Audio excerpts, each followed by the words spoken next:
Bonjour à tous, bonjour à vous deux. Merci Bonjour. d'avoir accepté le principe de cette émission à nouveau. On va parler aujourd'hui de souverainisme. Comme chacun le sait, nous sommes des souverainistes. En tout cas, Pierre-Yves, vous êtes souverainiste. Jacques Sapir, vous ne définissez pas tous les jours comme souverainisme. Enfin, vous êtes rattaché globalement au camp souverainiste, des gens qui défendent l'indépendance de la nation française. Et il y a, comment dire, pas un bruit qui court, mais un espèce de débat de fond depuis plusieurs années, et ça ne remonte pas aujourd'hui, dans les camps souverainistes, entre les souverainistes qu'on qualifierait rapidement de gauche, qui sont plutôt penchés sur les thématiques économiques, etc., et juridiques, et les souverainistes de droite, qui sont plutôt portés sur des thématiques d'immigration, etc. Et l'idée, c'est de savoir, est-ce qu'on peut articuler ces deux notions, comment le faire intelligemment, est-ce que les souverainistes de gauche peuvent parler aux souverainistes de droite, et inversement. Peut-être première question toute simple, un peu comme on fait en philo en terminale, essayer de définir les notions. Qu'est-ce que c'est pour vous la souveraineté? Qu'est-ce que c'est pour vous l'identité? Pierre Rougeron. Alors, la souveraineté, la fameuse compétence des compétences, c'est la faculté pour un être collectif de maîtriser son destin directement. C'est-à-dire de ne pas passer par le truchement d'autrui. Édouard Balladur vient de le découvrir dans une note qu'il vient de faire publier à la Fondapol, comme quoi il y a des scrupules qui se surmontent, où il dit la France ne doit pas s'abandonner à quelqu'un pour assurer son destin. Une très belle définition de la souveraineté, c'est dommage qu'il n'ait pas eu avant. Et la souveraineté, c'est si vous voulez, c'est cet effort, comment dire, c'est cet effort créateur que fait une collectivité politique de maîtrise et de pérennité de son destin. C'est quelque chose de très matériel, la souveraineté. C'est vous pouvez pas. Vous avez tel type d'armement, vous l'avez pas. Vous avez la maîtrise de vos frontières, vous l'avez pas. Vous pouvez produire, vous ne pouvez pas. Vous avez la formation intellectuelle, vous pouvez l'assurer ou vous ne l'assurez pas. C'est très matériel, ça n'a rien d'une idée dans laquelle on folâtre comme dans des pastels. Ça n'a rien. C'est souvent pris comme ça. Enfin, les gens, quand on leur dit le souverainisme, la souveraineté, etc., ils ont l'impression que c'est quelque chose d'assez lointain qui n'est pas très concret. Or, c'est effectivement concret. On a tout fait pour, si vous voulez, on a tout fait pour tuer la liberté, ses corollaires. Or, la souveraineté, c'est l'équivalent de la liberté nationale. C'est simple. Par contre, parce que quand on tue les mots, on finit par tuer les choses. L'identité, si vous voulez, l'identité, c'est trois choses, à mes yeux en tout cas. Nous, on a fait tout un numéro là-dessus de Perspective Libre, là, le numéro 30 qui vient de sortir. Pour moi, la souveraineté, c'est trois choses. Vous avez la souveraineté identification. On oublie, mais la souveraineté, c'est à la fois le grand large et le code barre. C'est-à-dire que l'identité, c'est ce qui permet de normer. C'est comme ça qu'on identifie les gens. C'est l'algorithme, c'est ce que vous voulez. Vous avez cette identité-là, qui est l'identité un peu basique de l'être humain. Vous avez, disons, l'identité par... à partir de cette identité-là, vous avez une identité culturelle qui se rajoute, qui, elle, est propre aux différentes collectivités politiques. Et ensuite, vous avez l'identité projet, qui, elle, est singulière, qui tire profit des deux premières et qui donne la meilleure partie de l'individualisme et de la modernité.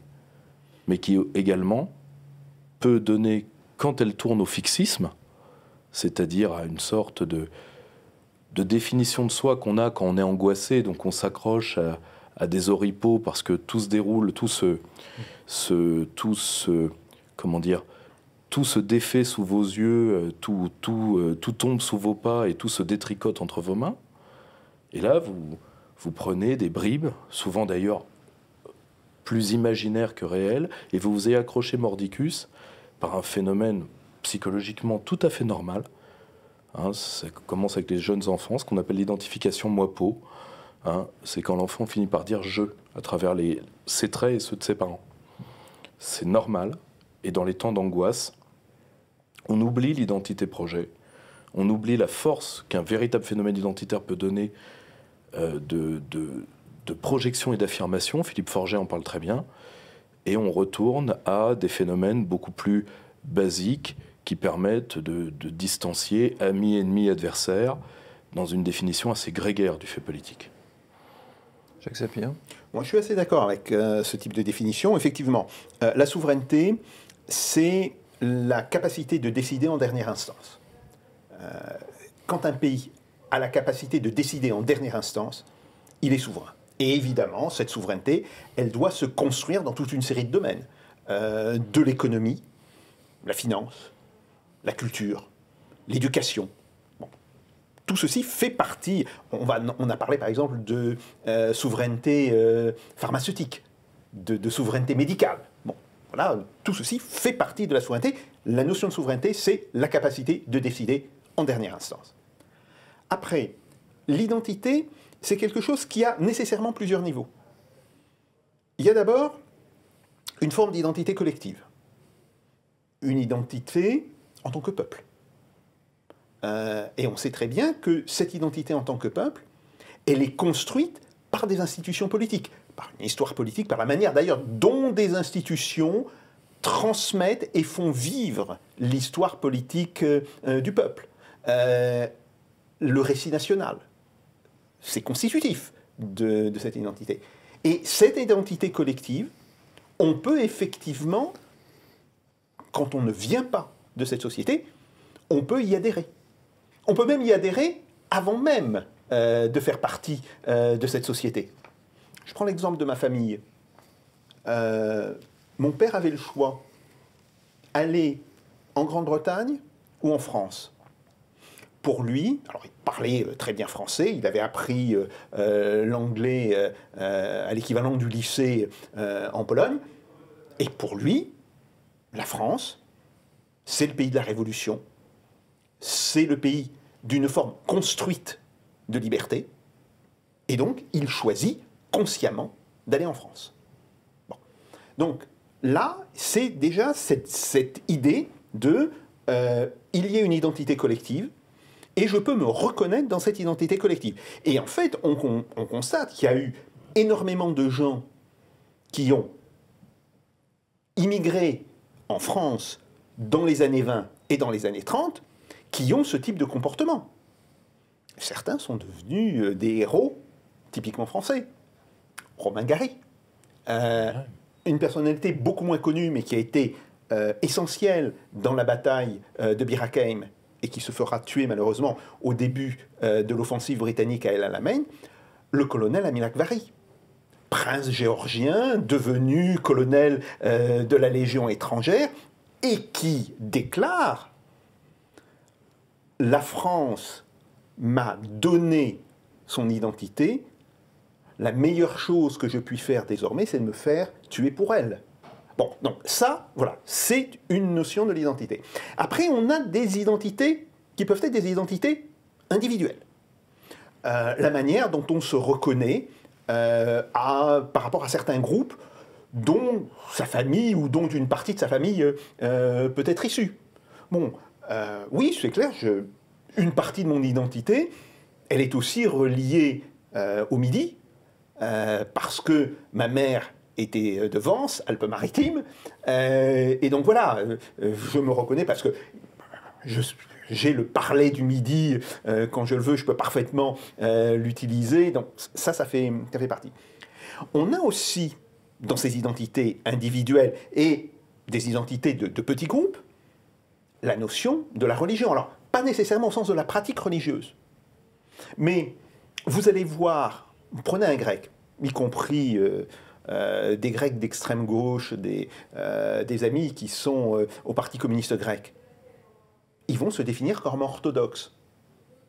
Ça ne veut pas dire qu'ils croient en Dieu, si vous voulez. Mais ils considèrent qu'il y a une forme de culture orthodoxe qui les inclut aussi. Donc il y a, si vous voulez, il y a cette espèce de gradation d'identité qui est importante parce que, on le voit bien, la question de l'intégration, c'est à l'identité politique qu'elle s'adresse. C'est, est-ce que je veux, oui ou non, faire partie de cette communauté politique, avec son histoire, avec ses références culturelles, etc. Bon. Et la réponse, là, est importante. Par exemple, Léopold Ségar Senghor, il est agrégé de grammaire. ça fait longtemps que l'Éducation nationale a supprimé cette agrégation. C'est certainement l'une des personnes du XXe siècle dont le français est le plus parfait, si vous voulez. Bon, c'est d'ailleurs pour ça qu'il est un immense poète. Bien. Et là, il s'est intégré sans problème à cette communauté politique. Est-ce qu'il a pour autant renoncé aux autres identités, aux identités individuelles? Non. Et c'est la différence qu'il y a entre l'intégration et l'assimilation. L'assimilation, c'est un choix qui doit être laissé aux gens. Peut-être qu'ils veulent, finalement, parce que de mauvais souvenirs s'attachent à leur identité personnelle, est-ce qu'ils veulent rompre? Mais il faut leur laisser le choix. Par contre, la question de l'identité politique, là, il n'y a pas de choix. Ou vous acceptez, et vous êtes français. Ou vous n'acceptez pas, et vous n'êtes pas français. Je me permets de rebondir sur un point. Souvent, et ça, moi, je le vois parce que, d'ailleurs, certaines personnes me le reprochent, moi, je sais ce que c'est un parcours de francisation. J'assiste tous les jours à celui de mes proches, parce que moi, j'ai toute une partie de ma famille qui est d'Extrême-Orient. Et pourquoi l'assimilation vient toujours en second et vient souvent à la deuxième génération, quand l'intégration s'est bien passée? Quand l'intégration s'est mal passée, l'assimilation n'aura jamais lieu. Donc ça va assez vite. C'est pour ça que vous avez aujourd'hui des immigrés de quatrième génération qui ne parlent toujours pas français dans certaines communautés. Prenez le cas, que je connais bien, des communautés asiatiques. L'assimilation se fait assez facilement la seconde génération. Pourquoi? Parce que les enfants choisissent le référent culturel pour eux dominant. Ça se voit dans la maîtrise des langues, les langues asiatiques étant des langues pour des gens élevés dans des langues indo-européennes, des langues complexes. C'est des langues à ton, etc. Souvent, les enfants comprennent dans la langue de leurs parents et répondent en français. Et font les choix à partir de là. Moi, je le vois dans ces communautés-là, que je les fréquente au jour le jour. Donc, si vous voulez, l'assimilation ne peut pas être demandée à quelqu'un qui vient d'arriver. Et souvent, le choix se fait parfois parce qu'il y a de mauvais souvenirs, mais aussi parce que tout maintien d'un lien trop ténu avec le pays d'envoi est fantasmagorique. Si vous voulez, quand vous êtes à la quatrième génération, que des gens vous fantasment sur le bled alors qu'ils n'y ont jamais été, quand ils y vont, ça se passe mal, c'est de maintenir un fil que les deux parties, en fait, ne demandent qu'à couper. Alors, je vous coupe parce que je pensais à ça tout à l'heure. Ce fil est maintenu aujourd'hui. C'est Régis Debray que j'avais entendu parler de ça, par les technologies, évidemment, de la communication, les réseaux sociaux, etc. C'est-à-dire que les gens ont les moyens aujourd'hui, quand ils sont, en théorie, devraient être coupés de leurs racines et s'intégrer assez facilement. Aujourd'hui, ils sont reliés par leur téléphone. Ils peuvent appeler en FaceTime toute leur famille, écouter évidemment le journal télévisé du pays d'où ils viennent. Et en fait, le fait de couper avec ses racines n'est plus tellement sachant que quand ils viennent, ils peuvent retrouver des communautés qui sont celles du pays où ils sont partis, et recréer une espèce de de microcosme dans le pays d'arrivée. Alors attention, c'est tout à fait vrai, ce diagnostic. Évidemment, le Régis Debray, bon. Mais ça dépend des communautés en question. Je vais prendre l'exemple de deux communautés qui, pour moi, d'ailleurs, se voient comme antagonistes de plus en plus par rapport à leur rapport à la France, les minorités asiatiques et les minorités maghrébines, qui se regardent en chien de faïence. Il suffit de voir l'état des rapports interpersonnels pour s'en rendre compte. Les premiers sont... moi, je le vois tous les jours, ils sont hyper connectés, le problème n'est pas là. Mais ils font le choix de l'intégration politique parce qu'ils se scindent entre ceux qui sont là temporairement, moyenne 3 ans, qui font un petit pécule, qui retournent au pays ou qui vont aller dans une autre diaspora. Et leur obsession, c'est de respecter la loi. Parce qu'ils viennent de cultures d'ordre, donc ils ont une légère peur de l'uniforme. Mais surtout, il ne faut pas se faire remarquer. T'es chez les autres, il ne faut pas se faire remarquer. Eux, vous les voyez dans certains arrondissements parisiens, par exemple, ils travaillent assez peu leur français, mais généralement, ils ont un emploi, ils travaillent d'ailleurs beaucoup. Pourquoi? Parce qu'ils envoient de l'argent au pays et ils veulent y retourner le plus vite possible. Les autres, ils savent qu'ils sont là pour rester, donc ils font tout pour rester. Et résultat, ils arrivent à vivre privé et public, ils se connectent avec les leurs à la maison, et y vivre une parfaite vie sociale. Et ça n'empêchera pas l'assimilation de leurs enfants. Mais ça se fera dans un second temps. Alors que ces mêmes technologies utilisées dans des communautés qui sont des affiliés pour une partie de leurs membres, pas pour leur totalité, du tissu national, va empirer un phénomène, mais empirer un phénomène qui existerait sans ces technologies, qui est un phénomène de désaffiliation.